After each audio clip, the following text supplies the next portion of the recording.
نبی کریم علیہ السلام نماز پڑھا رہے تھے، ظہر کی نماز تھی یا عصر کی نماز تھی، صحیح مسلم میں موجود ہے۔ حضرت ابو ہریرہ فرماتے ہیں نماز پڑھاتے پڑھاتے نبی پاک نے قدم آگے کیا، نماز پڑھاتے پڑھاتے قدم آگے کیا اور یوں ہاتھ اٹھایا پھر واپس کر لیا۔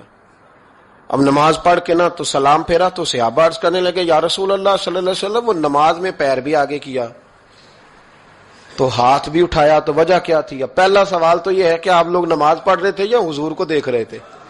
تو صحابہ تو پہلے ہی بتاتے ہیں کہ بھئی ہم تو پہلی صف میں نماز اس لیے پڑھتے تھے کہ نماز بھی ہوتی رہتی تھی اور چپ کے محبوب کی دید بھی ہوتی رہتی تھی۔ حضور سے پوچھا یا رسول اللہ وہ نماز پڑھتے پڑھتے قدم آگے بڑھایا آپ نے تو پھر پیچھے کر لیا، کیا تھا؟ اور ہاتھ اٹھایا تو پھر آپ نے نیچے کر لیا۔ تو نبی کریم فرمانے لگے نماز پڑھاتے پڑھاتے جب میں نے کہا نا سمیع اللہ لمن حمیدہ، اچانک میری نظر اٹھی تو جنت میں چلی گئی، نظر اٹھی تو جنت میں، تیرے لیے 2-4 قدم عرش بری ہے۔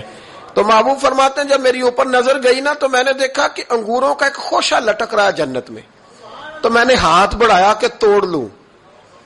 حضور کھڑے ہیں مسجد نبوی میں اور فرماتے ہیں کہ میں یہاں کھڑے ہو کے ہاتھ اونچا کروں تو میرا جنت تک پہنچ جاتا ہے۔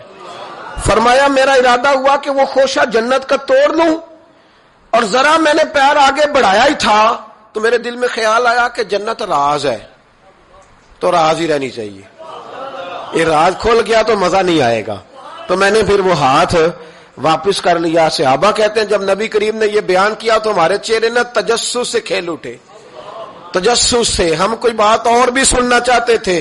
تو محبوب فرمانے لگے اگر میں وہ خوشہ توڑ کے لے آتا اور تمہیں دے دیتا تم قیامت تک بھی کھاتے رہتے تو تم سے ختم نہیں ہونا تھا۔ یہ صحیح مسلم کی حدیث ہے۔ او بھائی میرے رسول کریم کے واقعہ معراج پہ شکوہ کرنا، کہنا سمجھ میں نہیں آتی کیسے گئے تھے۔ مرحوم اعظم چشتی نے ایک جملہ کہا تو انہوں نے کمال کر دی، کہنے لگے ایسا کوئی محبوب کہیں ہوگا نہ کہیں ہے، بیٹھا ہے چٹائی پہ مگر عرش نشی ہے۔ اور ایک جملہ اتنا شاندار ہے، اتنا شاندار ہے کہ میں جب پڑھتا ہوں تو میں مرحوم کے لیے دعا کرتا ہوں۔ انہوں نے کہا کہ تو جو چاہے تو ہر شب ہو مثال شب اسرا، محبوب اگر آپ چاہیں تو روز معراج ہو، تو جو چاہے تو ہر شب ہو مثال شب اسرا، اس لیے کہ تیرے لیے 2-4 قدم عرش بری ہے، تیرے لیے 2-4 قدم، تیرے لیے 2-4 قدم عرش بری ہے۔